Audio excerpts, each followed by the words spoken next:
Hi friends, আজকে তোমাদের সাথে একটা healthy tasty chicken soup recipe share করব। তার জন্য মাংস নিয়ে নিয়েছি। মাংসের মধ্যে আদা বাটা, রসুন বাটা, লঙ্কা বাটা, গোলমরিচ গুঁড়ো আর লেবু রস দিয়ে ভালো করে মেখে রেখে দিলাম কিছুক্ষণের জন্য। 5-10 মিনিট একটু রেখে দেব।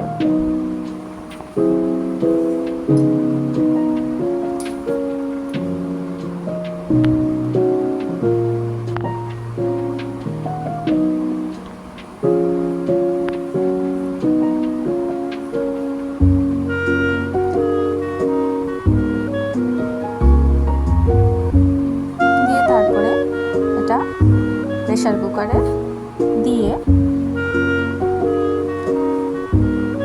এর মধ্যে 1 গ্লাস মতো জল দিয়ে প্রেসার কুকারে 3-4টে সিটি দিয়ে নেব। আমি মাঝখানে 2-4 টুকরো পেঁপে কেটে ওর মধ্যে দিয়ে দিয়েছিলাম। আমার মেয়ে পেঁপে খেতে একটুও চায় না, ওই জন্য এটা ট্রিক্স অ্যাপ্লাই করে পেঁপেও কিছুটা এর মধ্যে দিয়ে দিয়েছি।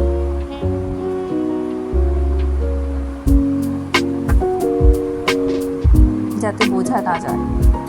এবার আমি কড়াইটা গরম হতে দিলাম গ্যাসে, আর এদিকে প্রেসার কুকার থেকে চিকেনটা আর সেদ্ধ করা জলটা মাংসের আলাদা করে নিলাম।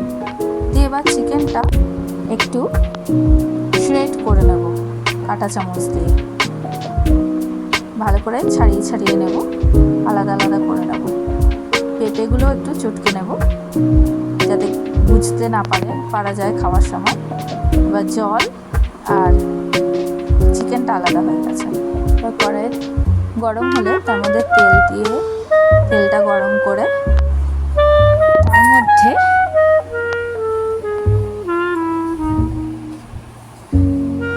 একটু রসুন কুচি, আদা কুচি, লঙ্কা কুচি, আমি এখানে একটাই লঙ্কা একটু কুচি করে দিয়ে দিয়েছি। তোমরা যে যেরকম ঝাল পছন্দ করো ওরকম হিসাবে লঙ্কা দেবে। আর একটু পেঁয়াজ কুচি দিয়ে ভালো করে নাড়াচাড়া করে নিলাম। পেঁয়াজটা হালকা একটু ভাজা হলেই তার মধ্যে আমি মাংসগুলো দিয়ে দিলাম। দিয়ে একটু হালকা একটু তেলের মধ্যে ভেজে নিলাম মাংসগুলো।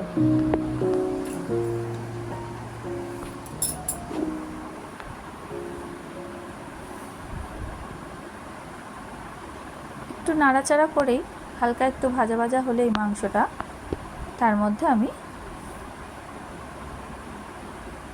একটু কুচো করা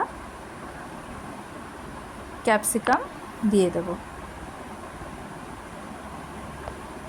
ক্যাপসিকামটা অপশনাল, থাকলে দেবে, না থাকলে দিতে হবে না। দিয়ে নাড়াচাড়া করে নিলাম ভালো করে। দিয়ে এবার এর মধ্যে চিকেন সেদ্ধ করা জলটাও দিয়ে দিলাম, আর একটুখানি এক্সট্রা জল দিয়ে দিলাম। দিয়ে একটু লেবুর রস দিয়ে দিলাম। তারপরে একটু কর্নফ্লাওয়ার গুলে রেখেছিলাম হাফ কাপ জলের মধ্যে, 2 চামচ কর্নফ্লাওয়ার দিয়ে গুলে রেখেছিলাম, সেটা দিয়ে দিলাম। দিয়ে এবার ঢেকে দিলাম। জলটা স্যুপটা একটু উতাল আসার জন্য।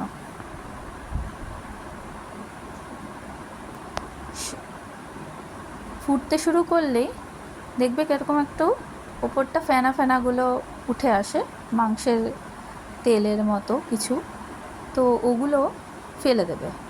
ফেনাগুলো যতটা সম্ভব ফেনাটা ফেলে দেবে।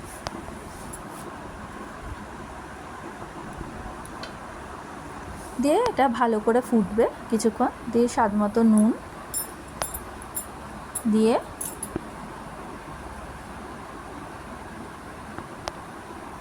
একটু গোলমরিচ গুঁড়ো দিয়ে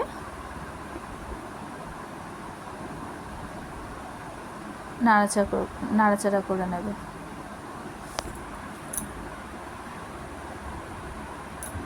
10 মিনিট মতো স্যুপটাকে ভালো করে ফুটাতে হবে। তারপরে নামানোর আগে একটু ধনেপাতা দিয়ে আর 1 চামচ বাটার দিয়ে নাড়িয়ে চাড়িয়ে নামিয়ে দেবে।